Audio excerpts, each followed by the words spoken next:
Go on. Hello, my name is Adam Breverton. I'm joined by my colleague Michael Holland. We are the Crescendo Away, and we're joined today by the Marine Men's Senior First Team Manager, Neil Young. Neil, thanks very much for joining us. That's all. You okay? We're good. How about yourself? Thanks. Yeah, just getting ready for obviously another game tomorrow. Game coming thick and fast, as we know. Not off. We've got a few questions we'd like to run through with you, if that's all right. Yeah, that's good. No problem. Anything you want. Do you want to start us, Michael? Yeah. First one, just really how you made it. This obviously start the season and a bit of pre-season. Like getting players in, and what your thoughts were on that.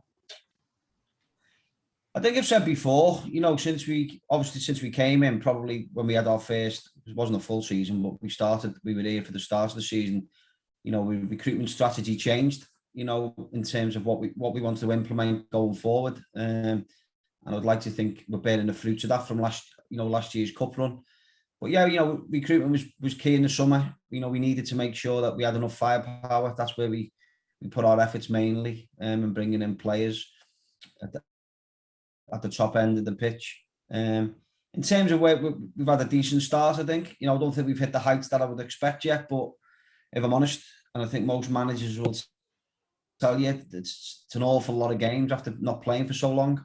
Playing Saturday, Tuesday or Saturday, Monday, replays, a lot of travelling we've had in the last few weeks. So I think great credit to the players, apart from obviously losing at Workington. They've done on the back of a victory at the weekend at another tough place. We've had a fairly decent start. You alluded there just a few moments ago about the very heavy congestion at the start of the season. We're only on the 6th of September. We've already played 8 competitive games and haven't won 7. The one defeat, as you said there, Workington, who are arguably the best team in the league, who expected whoever finishes above them will win the league. So bear that in mind. We played Prescott Cables recently, where I believe 6 changes that we made to the starting 11 and still won very comfortably. So how happy are you then with the recruitment up to this point and implementation? As I said before, recruitment strategy has always been the plan in terms of how we do things, types of player we recruit. And a big part of this season, as you just alluded to there, was that we want to have, I think after COVID, cup runs, etc., you need more players. You need more better players, if you like. I think that's been highlighted even more with the 2 terrible injuries that we've had in recent weeks and how that's impacted on us. But yeah, as you say, we made 6 changes against Prescott, who were a good side, and give lads minutes. And you've also got to give them lads credit because they're probably not up to speed, because they haven't had that much football. But they came in, put a shift in, and on a very hot day, managed to win the game. Give other lads a rest after, as you say, going to Workington on 2 occasions. But overall, yeah, we're happy. 7 wins and 1 defeat. That 1 defeat, we probably could have got something out of the game, but we wasn't to be. And we just look forward now to the next one. Yeah, just want to allude on obviously being here a few years now, and I think you alluded to it, didn't you, after Workington, the improved crowds, the noise. I mean, is it surprised you? Obviously, there's always a jump, isn't there, when someone has a good cup run. Was it surprised you? It's like 7 months later, there's been still big crowds like coming to Marine, like. It hasn't surprised me as such. What has surprised me was the noise that was made at that game. And there's a lot of new faces there, as and a lot of younger fans, which is always great from a football club perspective. But we have for 7 months since Spurs, and apart from a couple of games probably over Christmas, we haven't seen fans, in grounds, or if we have, they've been reduced crowds. So it's fantastic that so many people have bought into what we're trying to do. And even if you stop off at service stations now, people know who Marine are, and various things on our travels. And as we've had, supporters up from Tottenham coming and visiting the ground to watch games. We've got a lot of new supporters. So yeah, football is like anything else, isn't it? You win football matches, people show interest. And that's what we've got to try and keep doing, winning football matches. the club, you know, we're creating an atmosphere, we're creating an environment that people want to come to. You know, the new club bars and things look really good. People have bought into that. So I think if you create the right environment, you know, it's difficult to get tickets now for Premier League games. So why not come down to Marine? You know, and you've seen them on the telly on numerous, you know, occasions last season. The product is decent. The product around the ground and the facility is very good. So why not? Speaking of the sort of improved infrastructure within the club and the facilities, the change from kit supplier from Macron to Puma, going with such a much more prestige and well-known kit supplier, has that made any difference in being able to organise the team and training, and even just from the presentation point of view? I don't think so. No, I think players are used to wearing different kits from whatever clubs they play. But from a club perspective, it's like anything, isn't it? You're looking to improve wherever you can. You know, will that be the coach? Will that be additional staff? Will that be sports science? Will that be strength and conditioning? Will it be kit? You know, you're always looking for improvements, but it's also from a kit perspective. It's also it's commercially how it works for the football club, because it's also about, you know, trying to increase revenue. So I don't get that much involved in the kit supplies and different things. That's a club decision. Obviously, they come to me to discuss the product. You know, once they make decisions, etc., on what way we're going. But from the numbers perspective, obviously it's a commercial decision made by the football club. I'm in charge of everything else really on the football side, and trying to enhance what we have, you know, on the football side of the football club.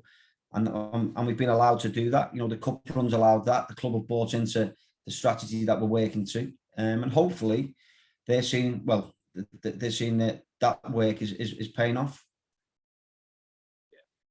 Someone asked me about this. What do you think about, like, obviously a lot of the lads and some lads in Marine, they play, like, obviously in the Sunday League, don't they? And obviously with the amount of games we have, I mean, do you see that as a positive, like, them keep them fit, or are you worried about injuries, stuff like that? There won't be any Marine players playing Sunday League this year. I can guarantee that. But if there is, they won't be Marine players. Let's put it that way. End of that question then. Yeah.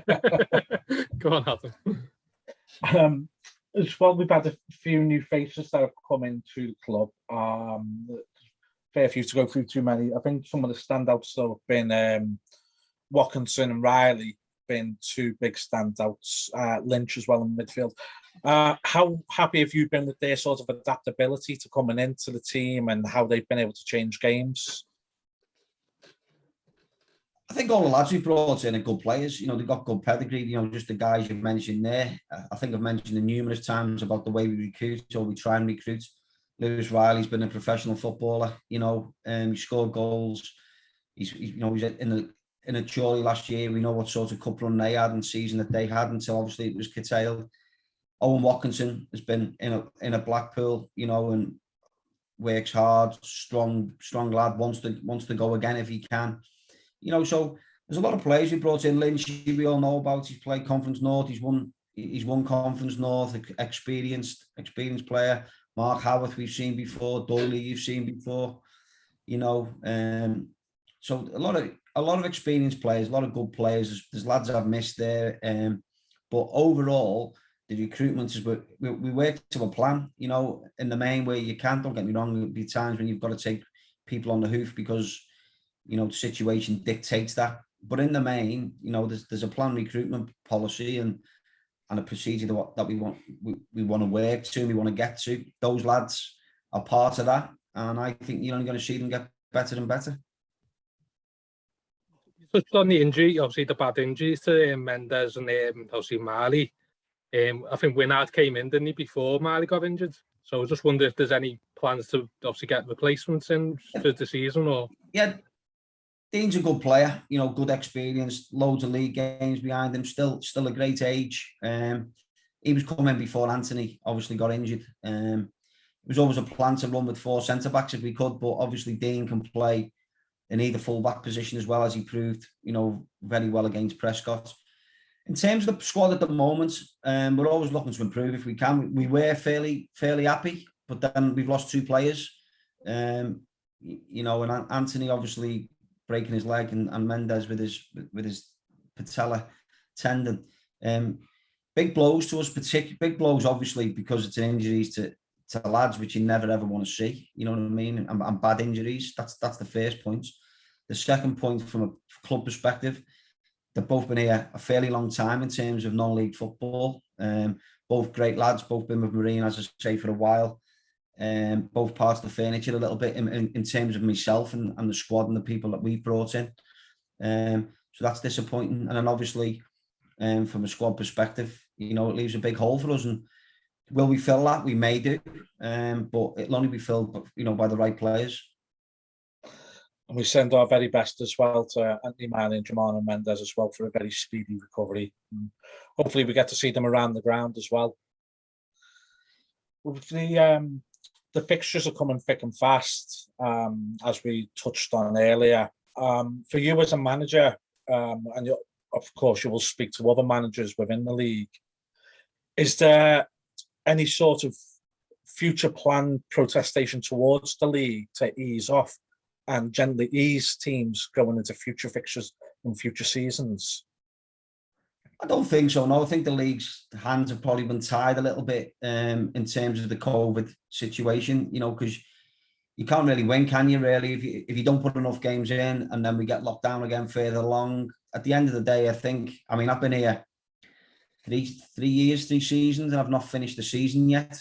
Will that be coming late to the first season, or then obviously 2 COVID seasons?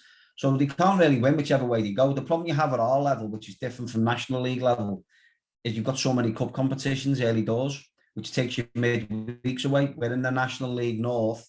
They're only just coming into the FA Cup now. You know, so that gives them a little bit longer to not have fixtures that are going to get in the way, where we're back to back. It's not ideal. You know, I think you've seen in the games that you've probably watched and you've heard and you've seen managers. I don't think there's been a game that I've been involved in yet where there hasn't been an injury of some sort to somebody. So yeah, there's a lot of muscle injuries. I do think now, though, and I'm touching wood in terms of muscle injuries now, because compact injuries can happen anytime. I would like to think most clubs now are probably getting to the other end of that now in terms of muscular injuries, hopefully, where lads are getting up to speed. But it is an awful lot of games. You know, you think that, I mean, Bank Holiday Monday was the one for me. Did we need to play Bank Holiday Monday? I don't know. But, you know, it's a lot of games. And I do think if you're asking lads I think we played 4 games in 10 days, 3 of them against Workington. Now, obviously, people don't know who you're going to play against. That depends on your results. But you've got to put in there's a lot of travelling as well. And lads are part-time and lads are working. It's a lot to take in, and I think the 1-0 defeat at Workington, for both clubs, by the way, you know, not for us. I think if anyone who watched that game that was there, probably after 25 minutes, half an hour, both teams were struggling to create anything. And we had a chance through Ravo. They got their goal, a little bit of ping pong in the box. But after that, we had a lot of the ball, but didn't really create enough, and they didn't really want to come out. And I think their manager touched on it as well. I think you could see in that game that was tiredness, hence the reason why we had to make so many changes to freshen it up for the Prescott game on the Monday. Looking on that, do you think, obviously last season they did it where they didn't have replays in the FA Cup? Do you think that's something they should have done this season instead of the game on the Tuesday against Workington? I think possibly in the early rounds, because because if you're realistic, for the lower league clubs, the FA Cup is obviously it's prestige of the FA Cup, but it's also around, you know, the financials of what it can bring in terms of, will it be a good crowd? You get a league team away, or, you know, it's the prize money elements. But in the early rounds, you know, there's very little prize money, if we're honest. That's usually swallowed up in your travel, or and, you know, in terms of crowds, you know, unless like our game against Workington was a fairly good, but if you look across the piece at the lower leagues, there's not that many in numbers. It probably costs more for teams to travel home and away. So again, I've not really thought about it, but I would probably say up until, you know, maybe the next round or the one after that, do you really need replays? I don't know. Yeah, I think that's quite fair to say. I think you have 2 qualifying rounds and then 4 preliminary rounds. that's 6 rounds worth of games there, isn't it? Where, a replay, is it necessary? And as you touched on before, what that led to was us travelling to Workington travelling to us travelling back to Workington again, and then a trip to Dunstan to round it off Yeah. as well. I know you travelled up on the Friday night to stay over. How much does that make a difference to you and the team in preparation for the game? Well, first of all, it was myself who put that forward, and I'm very thankful that the club supported me on it. We knew that that Dunstan's a hard place to go anyway, and it's a long travel. Now, we also had the Magic Weekend, the Rugby League, going on at Newcastle United. And as you know, a lot of northern teams are travelling that way on coaches. There's rugby fans everywhere. It's a very busy event over the whole weekend. So we could have been potentially looking at leaving Marine at 8:15. Now you factor that into what time lads are going to have to leave their houses to get to meeting points. Will that be at Marine or will that be along the route? Then you've got to factor in what time they'll have to get up. Then you're asking them to travel probably with the stops, and obviously there was travel issues on the A1. You're probably talking between 4.5 and 5 hours, and then you want them to win a cup competition. So, obviously it's all down to cost, and luckily for us, the guys, Richard, James, and the coach company, to be fair, were very good with us financially. So it more than made sense once we got the numbers on what we were going to do. And who knows, if you lose the game, people say, I've been there before, you know what I mean, at other clubs where you lose the game, why did they have the overnight? Then you win the game, and we look so strong in the last 20, 25 minutes. Would we have been that strong if we would have been travelling at 8 o'clock in the morning and 5 hours on a coach and then getting off a coach to play a game of football? Who knows? Sports scientists, I'm probably myself would say no. What we did was correct. Other people might disagree with that and say it's non-league football. But I'm a great believer in you've got to give yourself the best opportunity to win a football match if financially it makes sense. That's the key bit. You don't do it just for doing its sake. And we've never done it before, apart from the latter stages of the FA Cup for us last year. But I do think Saturday it did make sense. The point, obviously, when you joined the club was obviously a bit trajectory was going down a bit, and then now we see the club's just on the up now, isn't it? You just touched on it before about you're in charge of most things, obviously recruitment and that. Is this job, you're enjoying the job more than maybe in the past? Is this a really enjoyable time for you at the club? I think it's like anything in football. I've been doing this a long time, from a managerial perspective, and I've had success and I've not had success, at various clubs. My biggest success obviously was at Chester Football Club. And it was, in many ways, it was similarities in terms of my responsibilities, because I went in there when it was the first fan-owned football club. And I went in there and it was clean sheet of paper. And, we had fans who were working so hard, volunteers, very similar to Marine, but learning on the job a little bit in terms of the club. So a lot of the responsibility of all the other aspects, not just the football, the business, the contracts, the second, I was doing all of that as well at the start. And I think if you look back to my Chester time and you look to where we currently are, obviously chalk and cheese in terms of success at this moment in time. But I was allowed to build a team and I was allowed to build a squad over a period of time. And I had, I wouldn't say the overall say, because that's not the way we work. I can't just basically do what I want. It's far from that. It's a trust element. The club trusts me. Chester trusted me. And I'm sure now if you speak to people at Marine, they will trust me with what I'm doing, what I'm bringing to the table. If I ask for things, I'm not one of these people who just wants things for wanting things' sake. I make sure that, there's a business case, if you like, to back up what we're trying to do and why we're doing it. It's not just a case of, well, we get this and it'll look good. We've got to make sure we're utilising everything we can. And I think if you go back to when we came in to where we are now, I was only actually speaking to this last night with Ian Johnson, obviously used to be with us. It's chalk and cheese from my perspective of where we were when we came in to where we are now on the football side, first of all, But then you guys know better, probably better than me, how far the club has moved on in the last 3 years. I know how much the club's moved on the last 3 years. When I first came in, I'll be honest, I'm saying it on here, probably banging my head against the wall a lot of the time. But the way the committee and the club have moved the club forward in such a short space of time, and I know the Tottenham, we call it the Tottenham money, the FA Cup run last year has been able to expedite that. But there's also a lot of things that don't cost a lot of money gone on behind the scenes that people probably don't see in terms of the football club. So, you know, there's a lot of work gone in. Yes, the football club has moved on this year because of what's happened, you know, financially from the FA Cup run. But I think if you look at the whole football club over the last 3 years, I see it, you know, from a football perspective, it's moved on, you know, considerably. And from a club perspective, it's also done the same. I think obviously go to add on a minute, but I think even the facilities, stuff like that, you people who come now will probably look and go, "Oh, this is great here." Whereas I think maybe 2 years, 3 years ago, it's not criticism of any kind, but I'm not sure they'd say the same. Do you know what I mean? But I think there's definitely an element now where people come and they like it. Do you know what I mean? At the end of the day, however you look at it, we're providing a service, aren't we? You know, as a football club, people want to come and watch football. You know, so to do that, you've also got to have a product that works, not just in terms of what they're watching on the football pitch, because you know yourselves, you guys go to home and away, and it's a day out, isn't it? So what does your day out consist of? You know, you want to enjoy it. So what is part of that enjoyment? Is it a meal? Is it a drink? Is it meet your mates? Is it whatever? It's a day out. And if Marine as a football club can enhance that, then that helps the whole experience.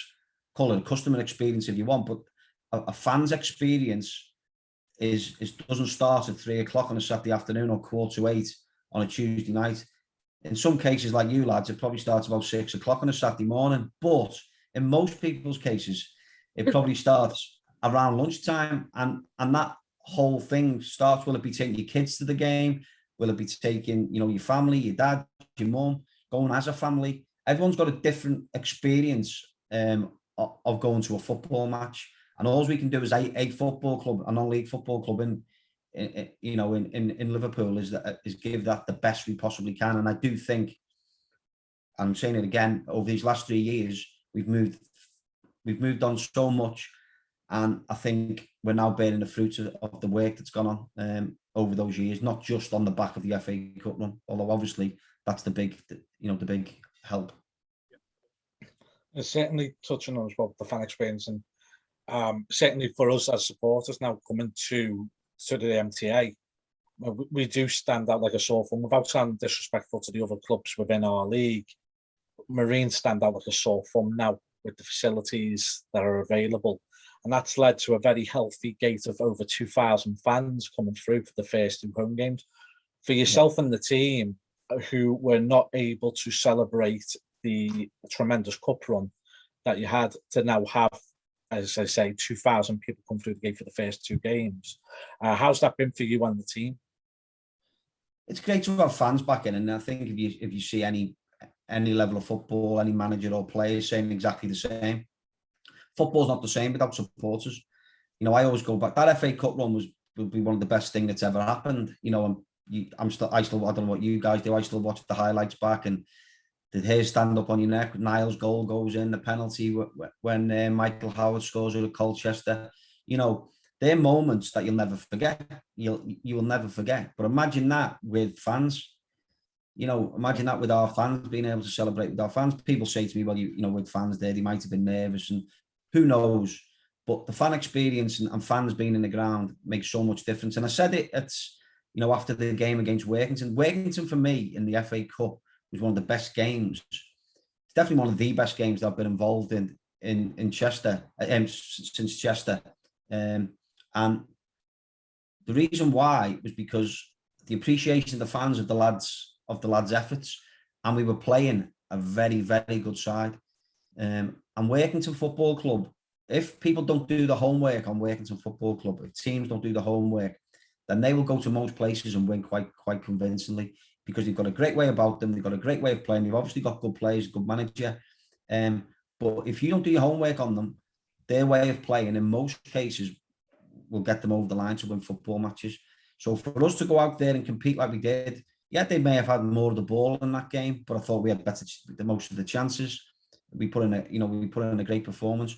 But going back to your question, the noise of the supporters, at the end of the game, during the extra time in particular, to get the lads over the line, it was spoken about in the dressing room, and if we can get that atmosphere, but that atmosphere has got to be created by us as a football team. We have to create that atmosphere, and games bring that, and the games that are coming, will that be an FA Cup or the league? I'm sure we will get that atmosphere again.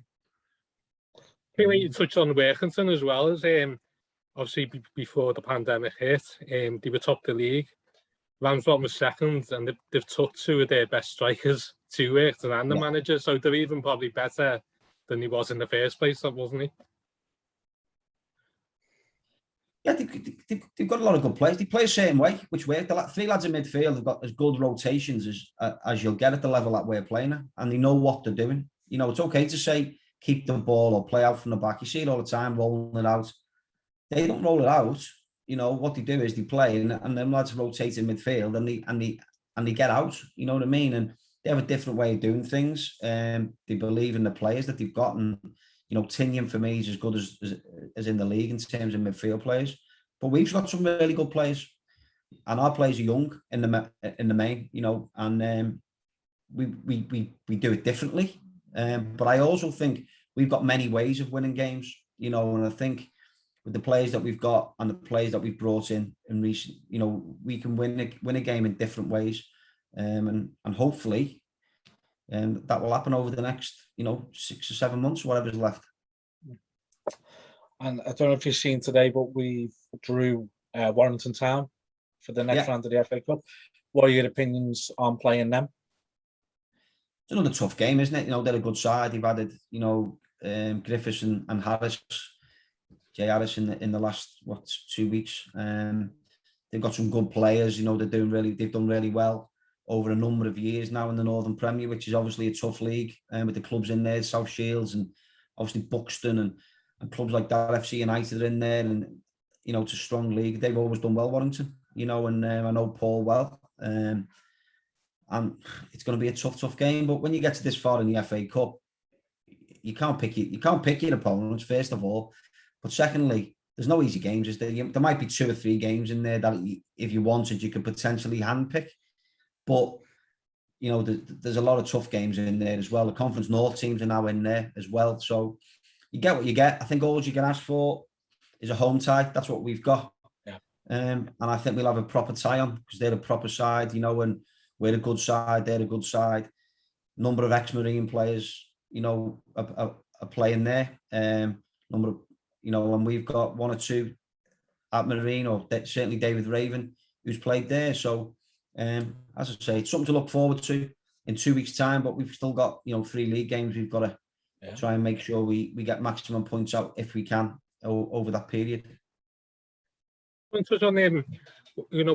what's your goals this season, and also where do you expect to take Marine? Is it to obviously go up and then kind of consolidate in that, as you said, it's a really tough league? Is that what the plan is, obviously, going forward? I think the plan with any manager who's at a good football club is you're trying to gain promotion, aren't you? I think that's the key thing in whatever you do. You're trying to gain promotion. Obviously, you want a good FA Cup run if you can, good FA Trophy run if you can. That'll all be seen over the next few weeks. That's what you're looking for. And I think most managers, unless pushing water up a hill, like some managers have to at some clubs, then that's what we'll all be aiming for. In terms of where the club can go, people ask me this question, and it's always very difficult because promotions are hard to get, very difficult to get. And to get out of this league is going to be hard enough. To get out to the next league, as I've just said, with the South Shields and Buxton's in there, it's going to. But Marine could easily be, a Conference North club in terms of its fan base, its facilities. But it's very easy to say it. It's much more difficult to do it. And what we've got to do, as we have done over 3 years, we've got to stick to what we're doing, stick to our strategy, and hopefully that'll get us where we need to be. But, let's not run before we can walk. We've got to try and get out of this division first, and I think you've seen yourselves, we've just talked about Workington. I think they would easily, well, not easily, but I think they would hold their own in the top 6 of the league above, if I'm honest. So we've got to make sure, first of all, we can get out of this league. And that's going to be, a tough ask, because there's not just, we're talking about Workington there. We could go, Colne are a good side. Clitheroe, obviously, are a good side. And I'm probably missing 4 or 5 other sides that will be challenging for promotion. But we try to look after ourselves. That's all we can do. That's what we'll continue to do. I think you've seen us off the pitch. We work as hard as anyone in terms of tactical analysis and the work we do to try and prepare the players as best we can to give them the best opportunity of winning football matches. That will continue. And we'll come April, whatever it is, the 30th or whatever date that will be, we'll see where we are. We've played quite a few games there. We've played 8 league games. We've had some fantastic results. We've had that opening game away at Newcastle Town, which was 3-1. We've beaten Prescott Cables at home 3-1. Ramsbottom 3-0. Have you got a particular game up to now that you thought was a complete performance?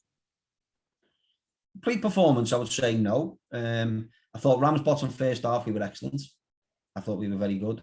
In terms of games, the game was, I thought Workington at home, in terms of how I seen the game, to prepare the game for the players, now I wanted to play, probably didn't look like that from a supporter perspective, but from a managerial perspective, you ain't going to dominate Workington, it's like you're not going to dominate Warrington,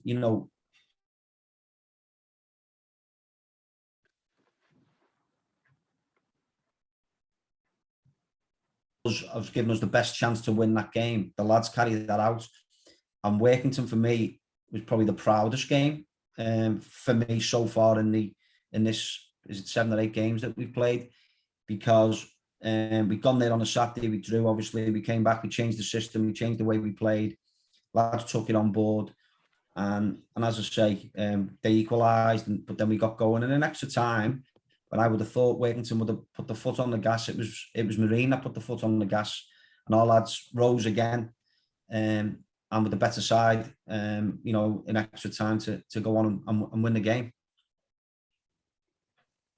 About 5 minutes left. That's this one. What's your thoughts on the squad depth? Because I think we touched on it, isn't it? I mean, the bench against Presco is as good as I've ever seen at Marine. The amount of quality on there. As I say, lads, that was you speak to anyone at the club, that was always my plan for this season. Was to get us a bigger squad depth of quality. That was always the plan. Obviously, that's been scuppered a little bit by losing Anthony and Germano. I was virtually there until maybe one player that I would have liked. That one player I would still like, not a person, a position. But obviously now we've got to potentially look at it. We'll get Tuesday out the way, and then we'll look at the squad where we're currently at. We've got JSD, who's a big player for us as well. He's now back fit. Obviously, he's got to get up to speed from a fitness perspective, but Josh Solomon-Davies is back. So in terms of our squad at this moment in time, what we've got available to is taking Anthony and Germano out. We've got a full squad to pick from. The week. And so that's good, and obviously, as I say, we just look at the situation. Losing Anthony, and it's one other position that I'd like to add if we can. Brilliant. We'll round it up since we're coming towards the end. Do you have anything that you want to say directly to the supporters at this point? I think from a supporters' perspective, it's a big thank you for is it 2 games we've had so far? I feel like I've already done half a season, but it's a big thank you for the 2 games that we've already had. Obviously, we had an unbelievable cup run last year that they weren't able to see. So I'd like to think that they're appreciating the efforts of the lads and what they're trying to bring from a football club. But all it takes them is keep coming, keep supporting the football team, keep getting behind the lads. Even we're going to have bad times. I don't know what the run is now. If you go back to last year, I know we lost against Southport, and obviously we lost against Tottenham. We lost 2 early games in the league, but I don't know what our numbers are like in terms of wins to losses in that period. But the lads will be giving everything they can, and if the supporters get behind them, that's only going to take us all one way, and that's upwards. Brilliant. Well, thank you very much for your time this evening. It is appreciated, Neil. We'll No see you problem at all. tomorrow. See you tomorrow, guys. See you tomorrow. Thanks very much. Take care.